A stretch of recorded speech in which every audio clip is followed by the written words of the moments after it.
Hello to everyone here and a very warm welcome to NUS.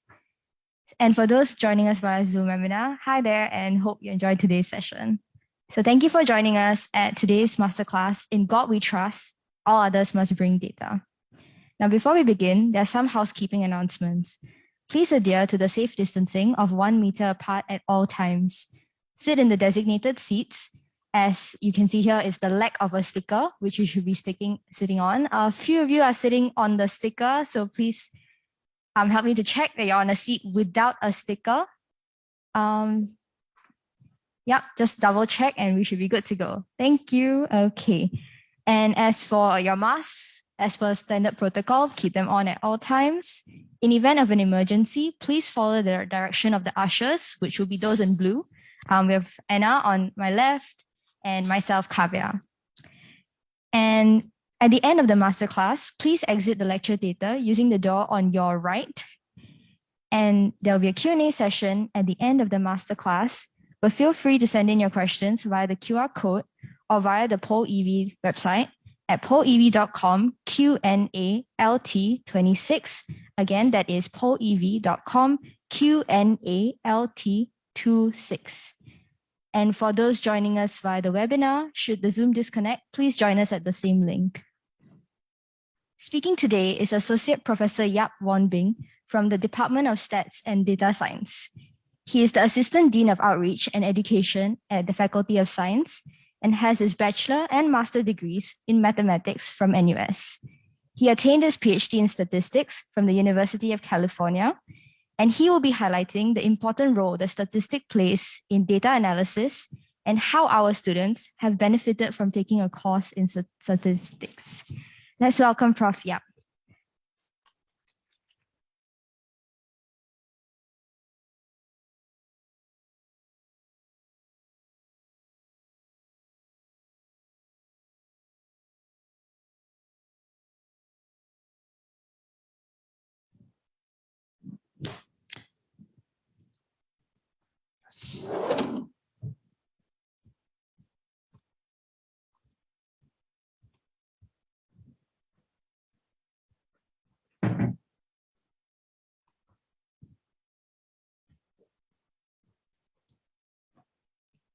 This one.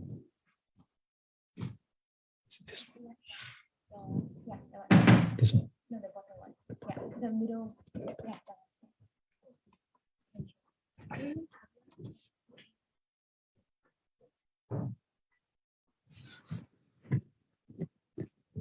Okay, can you hear me at the back?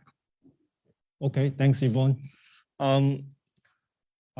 I'm very, very happy to see all of you here, and I want to welcome all of you very warmly to the campus and also to this lecture. And this occasion is really special because for 2 years, we didn't have any visitors at open house. It has been all virtual. And even more, I learned from some of our students, even a year 2 student has not been to a lecture theater until today.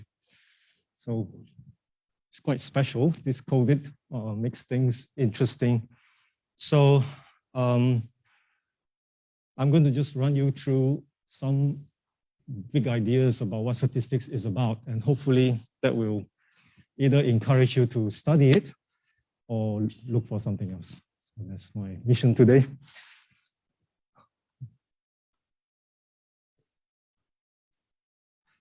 Okay, why statistics?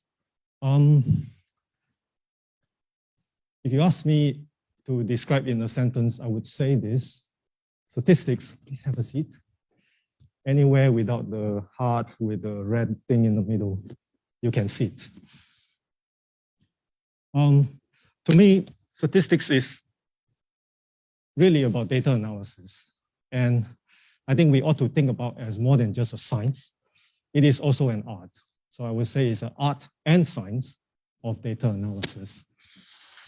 Why is it important? It's also important in some of the more modern topics that are very hot right now. You surely have heard of machine learning, artificial intelligence. Guess what? Statistical ideas are important foundations for these very interesting topics. And finally, we live in a society that is amazingly quick at generating a lot of data, and it's going to be even more so, right? So they will need statisticians to make sense of data. So that is, I think it means there are jobs out there, and a well-trained statistician will be gainfully employed. And as I hope to show you, it will also be a fulfilling career. So I want to just quickly go through 3 examples. By the way, if you find that I'm a bit rusty, that's partly because I haven't taught much in the last few years. And also because you have noticed, the actual speaker for today is unable to make it, unfortunately. So I'm sort of a reserve. So a bit rusty, bear with me. First example, let's say I did a search on Google because my knee is acting up, aging. So I heard about glucosamine, so I read up on it a little bit.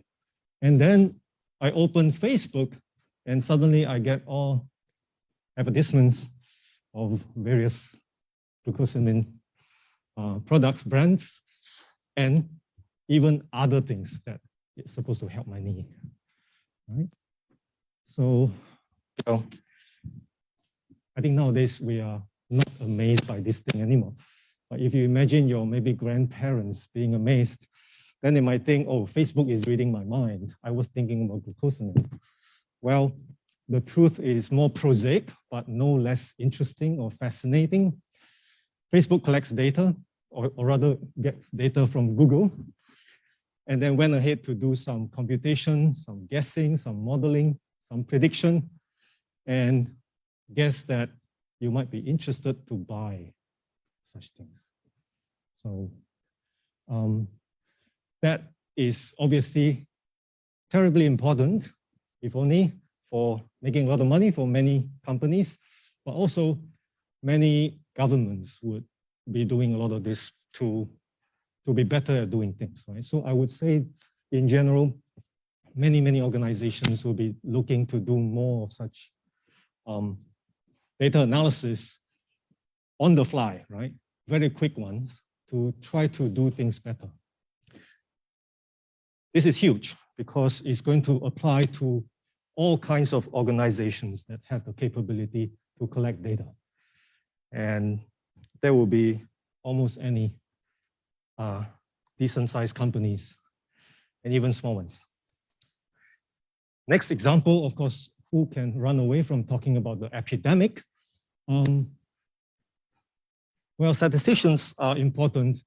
You might have noticed some of the most famous NUS professors who have been commenting on COVID is my friend, Professor Alex Cook, the guy who speaks with a funny Scottish accent with some Singlish thrown in maybe.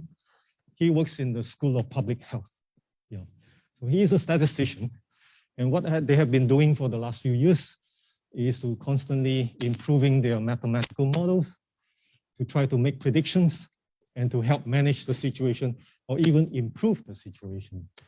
So there are various questions that are very important, quantitative questions, that one has to get some rough answer as the epidemic goes on, right? You won't be surprised to see all these questions all the time. How fast does it spread? Now we are quite concerned. Spreading a lot, causing some deaths along the way.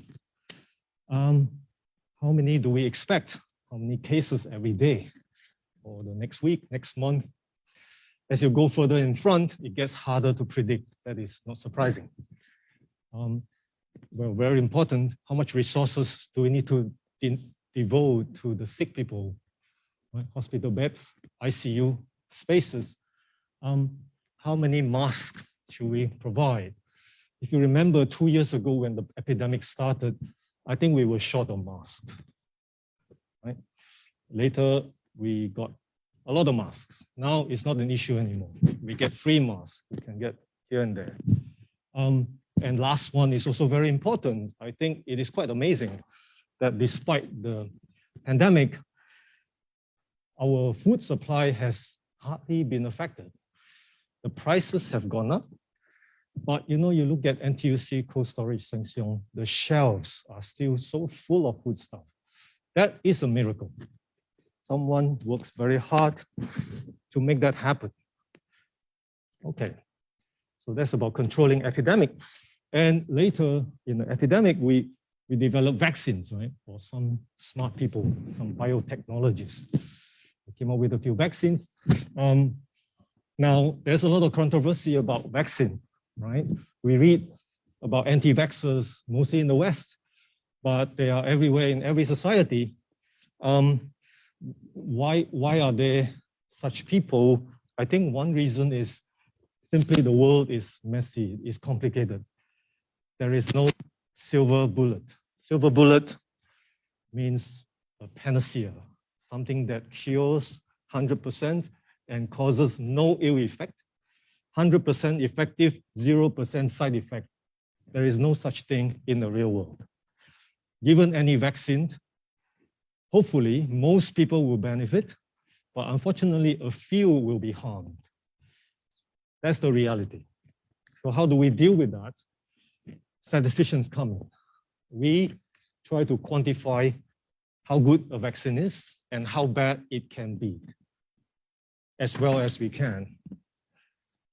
And we also do all kinds of analysis to find out, because once you discover a vaccine might harm people, the next question that comes to your mind is which group of people?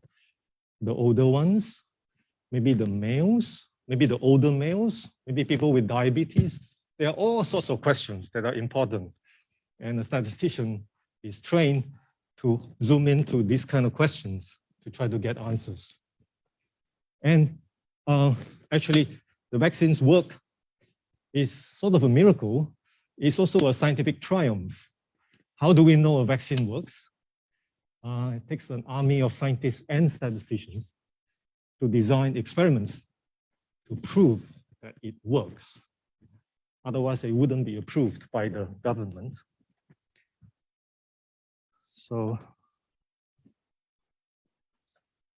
here is sort of an advertisement.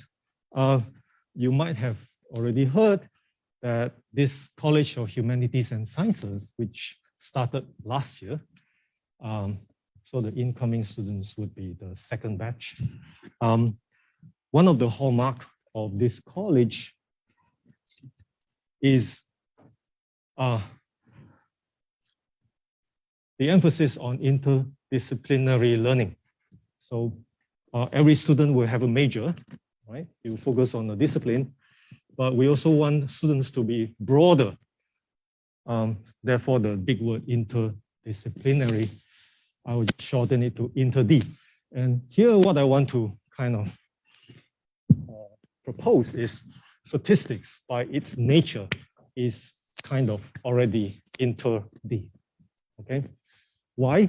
Because an effective statistician has to know quite a few different things. Some numerical methods are absolutely necessary, and that requires preparation in mathematics. So our stat students will have to read a few modules with coded MA, mathematics, right? Linear algebra, calculus. They also have to learn some computing, some CS module, computer science. The statistician needs to have some domain knowledge. That means depending on the problem that the statistician is tackling, he or she has to learn the science behind the subject. It's a dangerous thing for a statistician to ignore what the scientists have learned and just go with the numbers and the algorithms only. One has to learn widely. Okay? So sciences, social sciences, business, psychology, engineering, what have you. And very importantly, a statistician also has to have good communication skills. I don't claim that only statisticians need communication skills. Everyone needs communication skills. Maybe it's more important for statisticians, both written and spoken. Very important. And how do we put things together? Well, my wish would be a young person with a creative, open, inquiring, imaginative mind would be able to synthesize these things together to tackle real problems.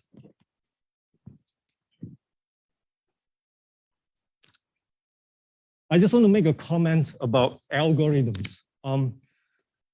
Because, you know, as I alluded to earlier, new fields like artificial intelligence, machine learning,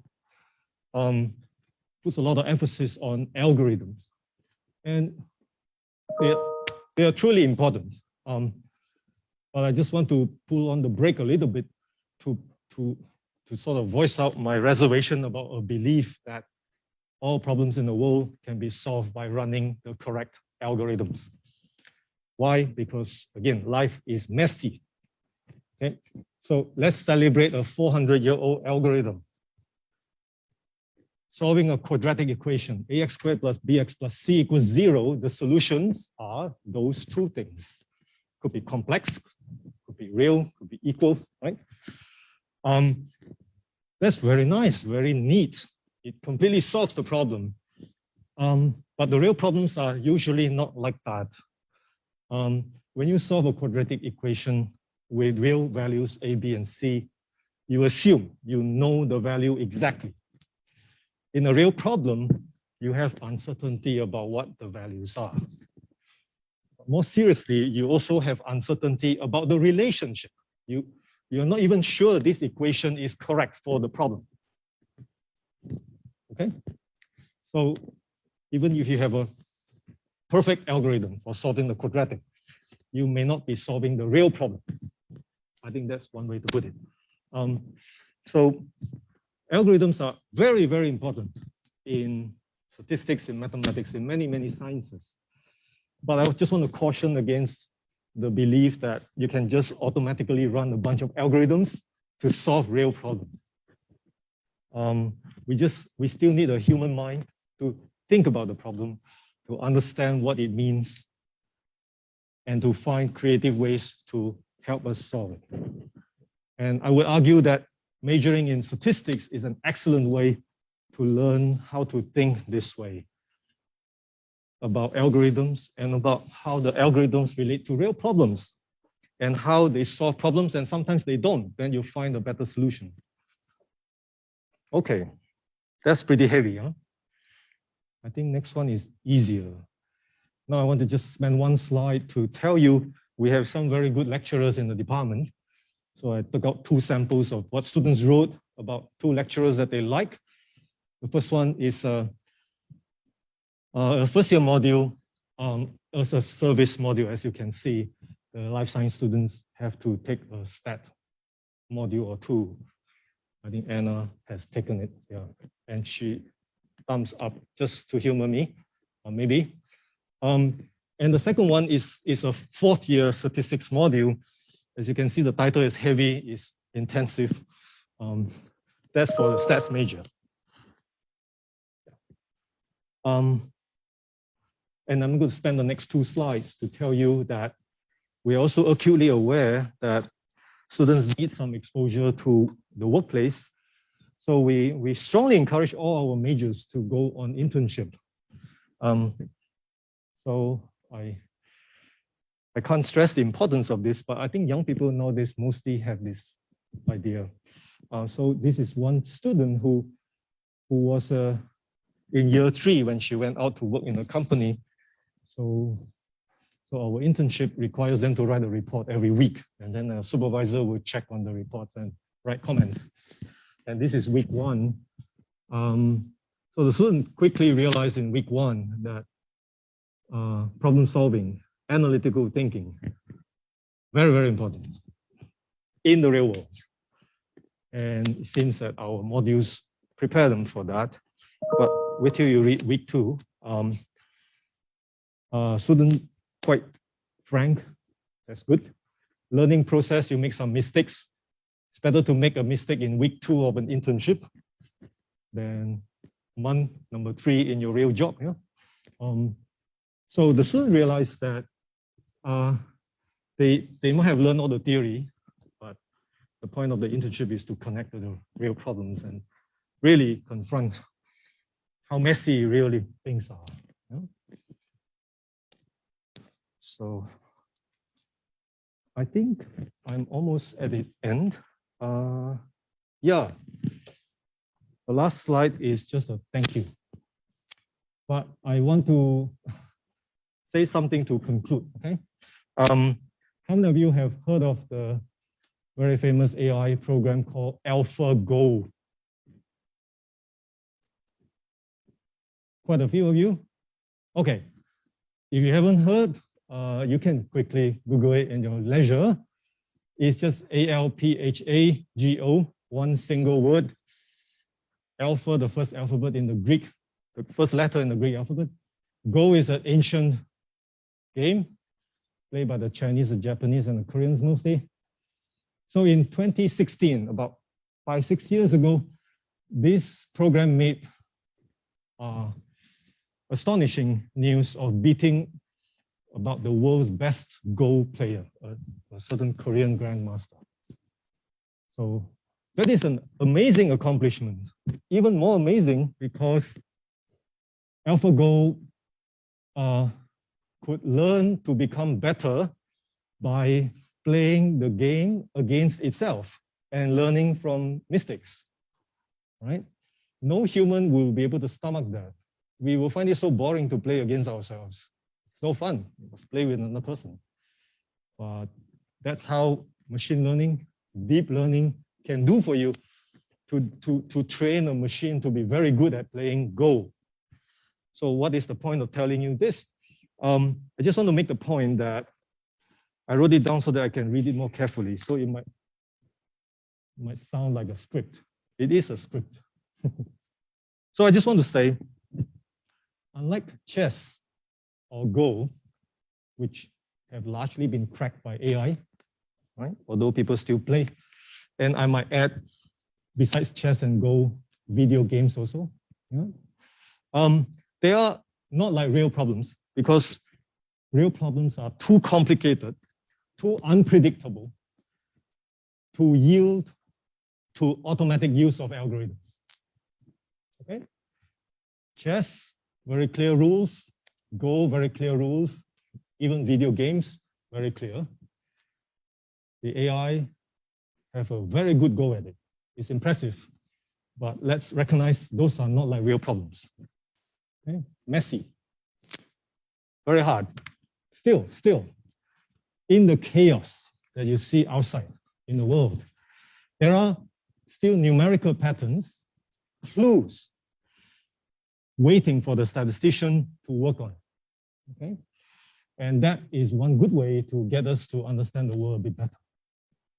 And with that, I will end my little speech. And now you can see the last slide. Thank you. Thank you, Prof, again for guiding us through that wonderful masterclass. We'll now be opening the floor to questions. And for those on the webinar, please do send it in via the poll EV link. So does anyone have a question they'd like to ask? You can just raise your hand up. I'll come over with the mic.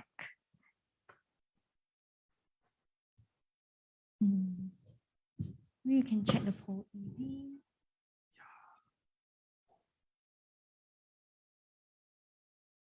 Oh, it's close.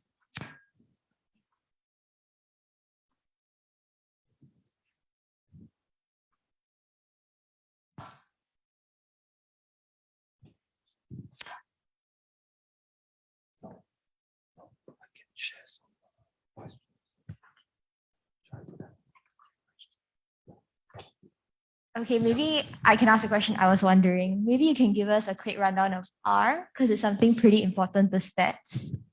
I think that'd be pretty interesting. Okay, the rest can send it in via the poll EV link in the meantime.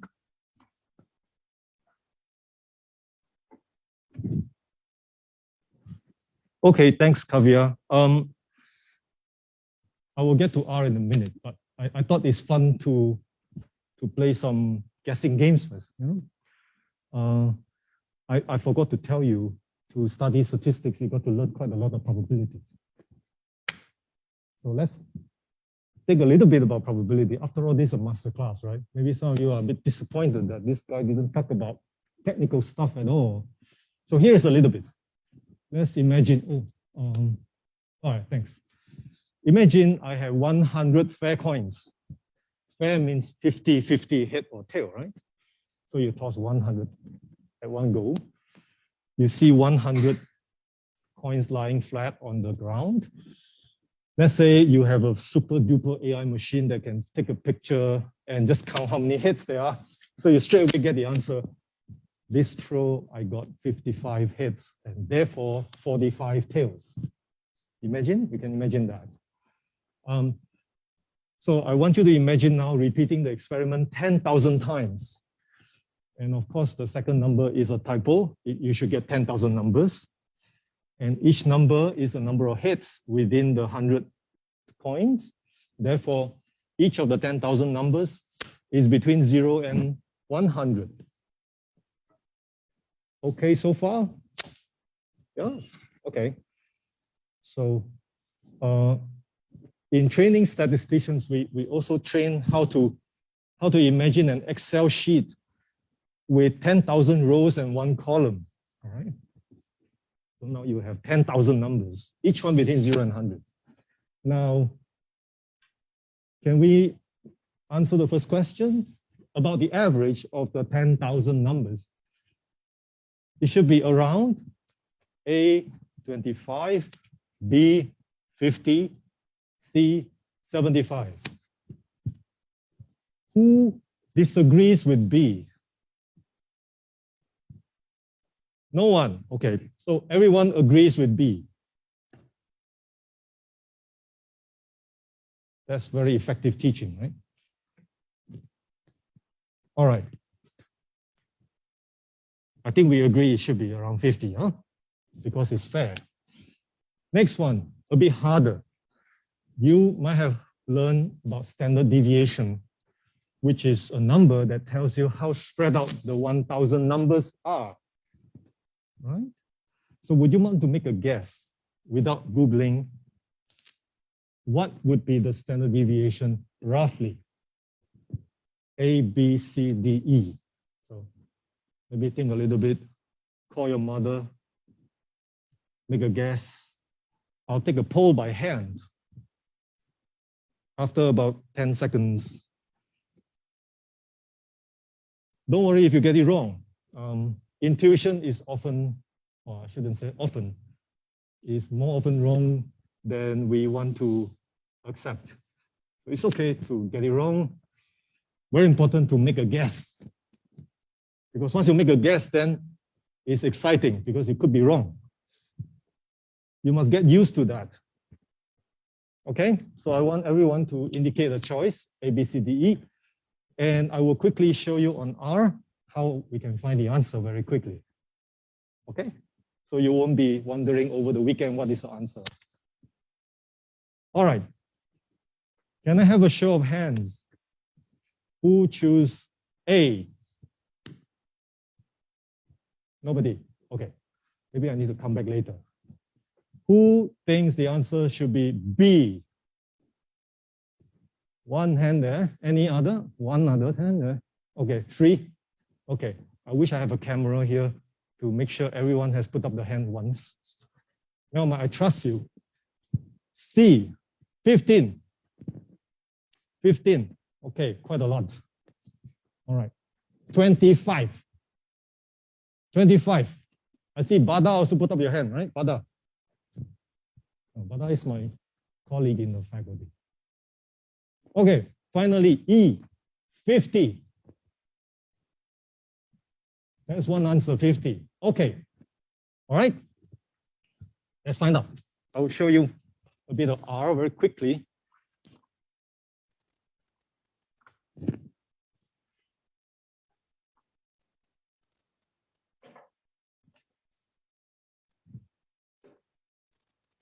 It's still sharing the piece.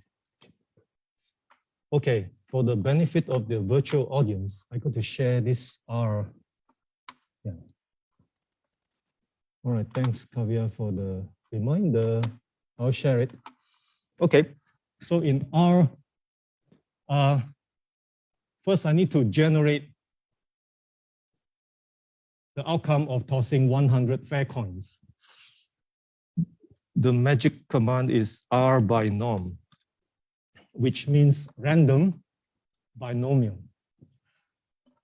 Because some of you might realize or remember now that the number of heads in 100 tosses of a fair coin has a binomial distribution, 100 trials, success probability 0.5.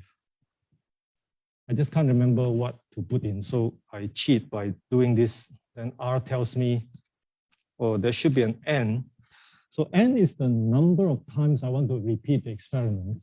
I want to repeat it 10,000 times, so I'll be greedy straight away. Size is the number of trials in the binomial, and that is 100. And prob is obviously the probability, 0.5, because it's a fair coin. So this little command will give me 10,000 numbers. See? You check, every number is between 0 and 100. In fact, many of them are very close to 50, right?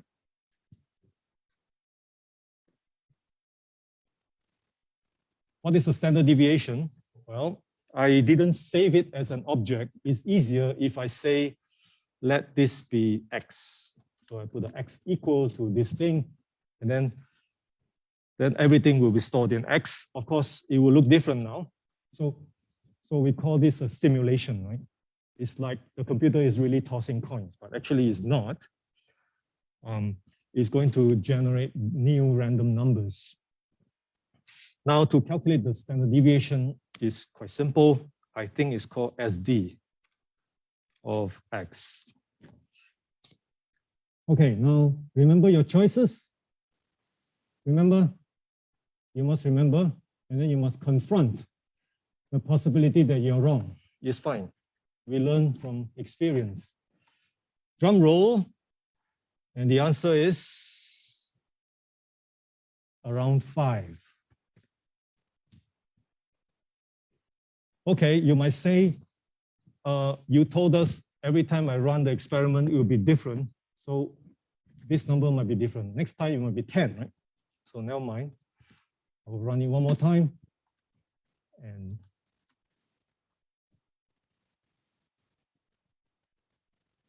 one more time. And it is still around 5. So the answer is around 5. Okay.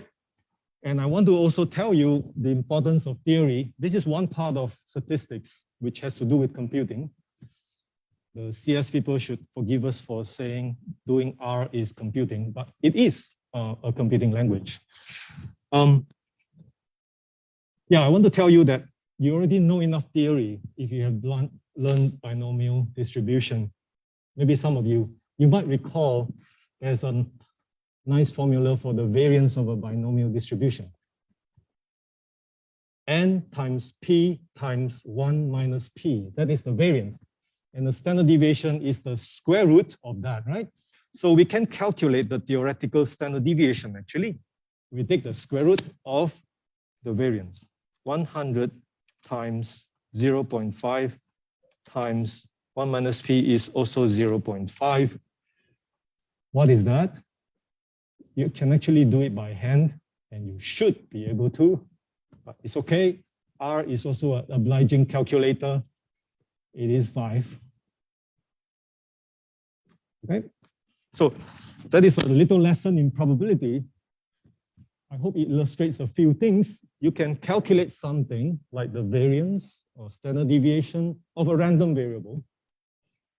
And the key thing is to be able to interpret this number in terms of the observations. So the interpretation is just this. The binomial random variable has a standard deviation of 5.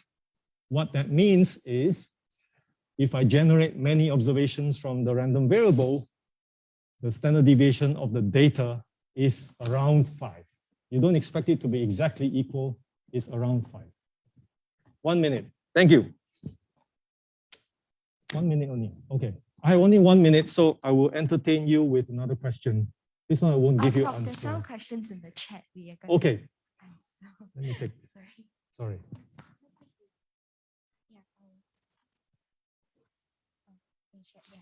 Oh. We can answer these questions. How different is JC stats compared to university stats? Okay, it's quite different. Move on. It's an honest answer. It is much more involved. There is real stuff to be learned here. That's why it's a 4-year program. Yep. I will answer more specific questions. How is specializing in data science different from taking DSA? Well, I can answer this. DSA is a major. So if you're a stat major specializing in data science, obviously you're not a real major in data science. So that's the answer. Have you ever lost passion for stats? No. Are computing skills a prerequisite good to have for this course? It's not really a prerequisite, but it's definitely good to have. And it's indispensable. Now, I must qualify that. By computing skills, we don't mean the hardcore CS skills that go to, computer architecture, hardware, software development. We are quite practical here. We learn computing sufficiently to solve real problems. Okay? Can I be a JC math teacher with this degree, Kyung-Wee? Yes, you can be. I encourage you to take this degree and become a math teacher. Seriously. What's the difference between statistics and data science and analytics in terms of curriculum? That one, I will defer to Kyung-Wee. Is this recording posted anywhere? I think so.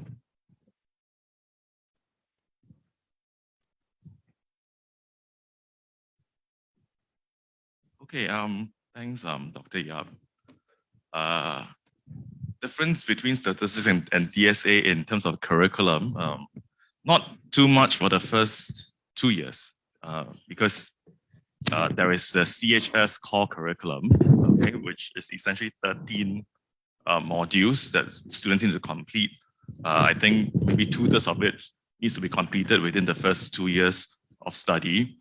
And the foundation of both statistics and DSA would be programming, ability to write programs, CS module, which uses Python. And then there are math modules, Prof. Yap has said earlier, linear algebra and calculus, okay, being the foundation. And then you have some statistical modules, probability, the foundations of statistical inference. So for the first 2 years of study, it doesn't differ very much. And so what I typically would say to students who ask this question is that in this instance, because both DSA and statistics now belong to the humanities and sciences course, okay? So they are both majors within that course. And it's easy to move between the two of them now. All right, so what one can do is to try out some of the modules in statistics, some of the modules in DSA, all right, and then see which one does better in. Okay, there are subtle differences between the two programs. DSA by design has 1/3 each of statistics, mathematics, and computing. That's the nature of the job, basically. And statistics, of course, will have a bigger circle if you think of Venn diagrams for statistics, but you still have math and computing, maybe smaller circles. All right. And if you say major in statistics and perhaps specialize in data science, then you fill up the other two circles a little bit bigger. All right. So that you're able to also take on the role of a data scientist in the end. All right, truth be told, at the end of the day, no matter what you graduate from, whether it's statistics or DSA, chances are there's intersection in what you can do or the jobs you go to. All right, so that's my answer to this question. All right.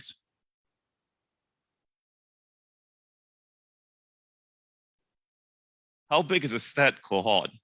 Well, can I choose not to answer this question? It's not very big right now, okay?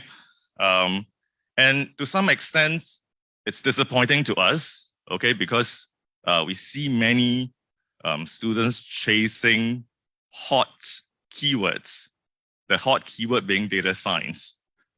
All right, before the data science program came about in 2016, we have been running the STAT program for many, many years. And one of the textbook examples that I like to cite is that we have a pair of twins, okay? I think we graduated in 2013, and they are both equally competent. They do very well. I think one of the two twins is actually a medal winner, okay, from the program. And his twin brother is not that far behind. And between the two of them, I think since 2013 until now, they probably have already moved, and this is not because they didn't do well, they have to run away from the job. They have already moved, I think between the two of them, maybe 14 jobs. All right. And one of our brothers is now working in London for Meta. The other one, I think, just joined ByteDance, TikTok, not Facebook. Facebook is out. It's TikTok now. All right. Just joined ByteDance. So that's from the statistics program. So I think people are losing the point, okay? Everybody has different roles to fill. If you look at the jobs out there, they ask for different skills, whether it's an equal part of 3 things or deep statistical knowledge, there's a role for everybody. Okay, guy-girl ratio in the cohort, 50-50. Okay, historically, when we first started the program in science, I taught the first cohort of honors students, all girls. 0 boys, 16 girls. That was the first cohort of honors students. And when we first started, there were actually more ladies than guys, but now it's even up, okay? So about 50-50. Yes, you can read statistics as a second major or as a minor. So something to consider also. If I'm bad at math, stats a bad choice.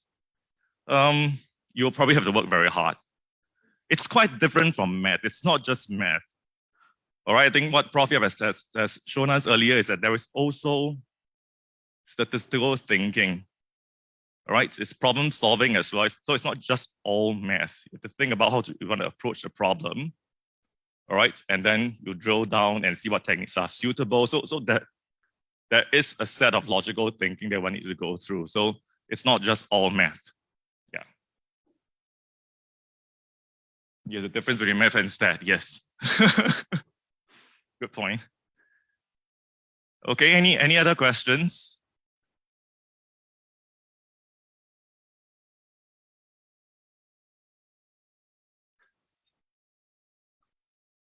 Maybe back to Prof. Yap for concluding remarks.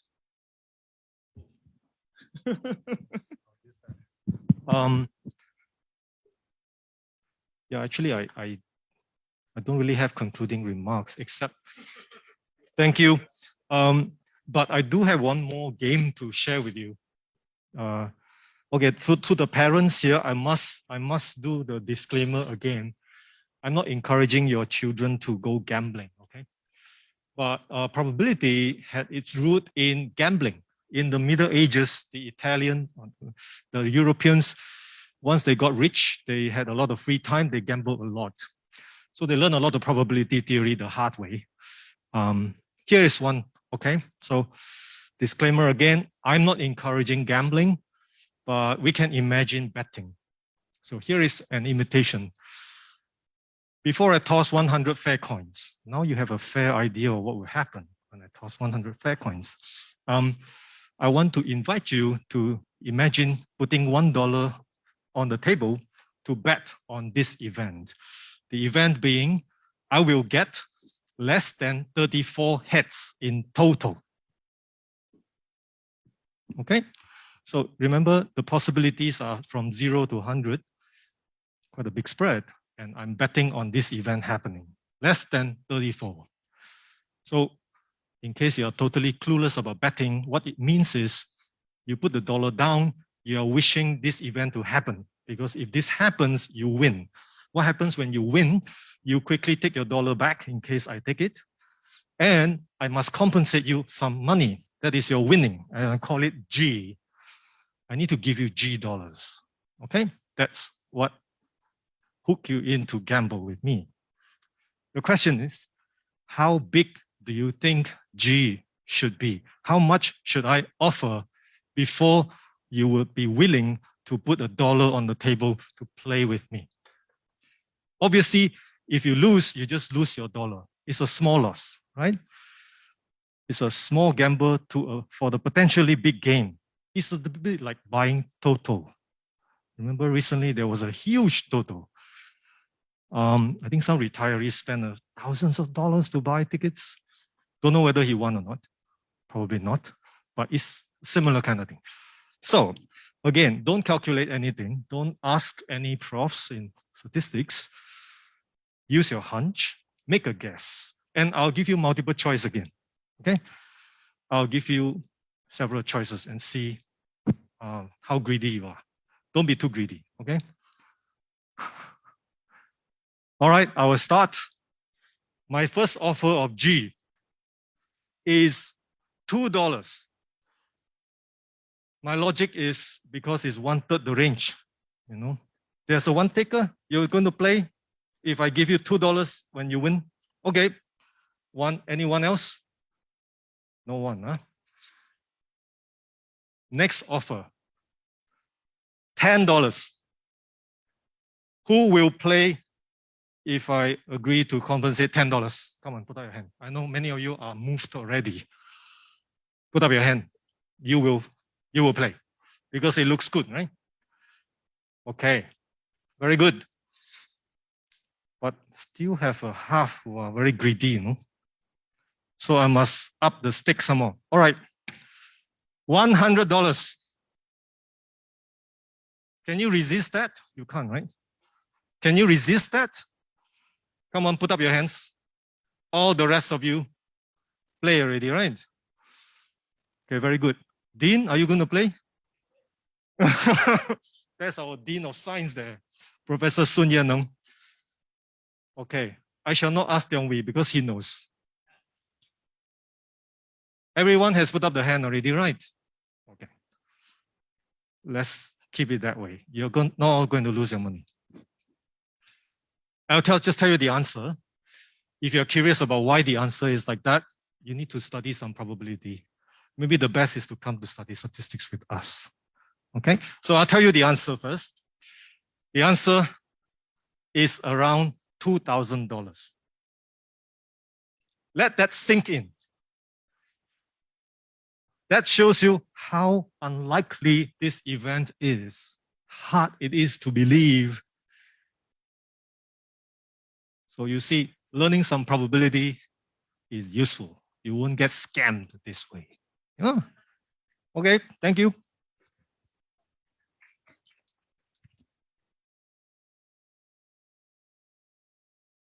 Thank you all for your curiosity and Prof. Yap for answering our questions. Should you have any other questions, don't be shy and send us an email at the email address shown here on screen, which is musliha@nus.edu. And we would also like to thank our Dean, Prof. Sun Yaneng, for joining us here at this masterclass. So as you all saw him, that's our Dean. And we hope you've been able to learn about this course and glimpse into your journey at NUS with this short experience. Do feel free to explore the rest of NUS Open House and enjoy the activities that have been planned for you around the campus, such as the student life activities happening at UTown and at other locations. We wish you a good day and please exit the lecture theatre via the door on your left over here. Thank you. Have a good day.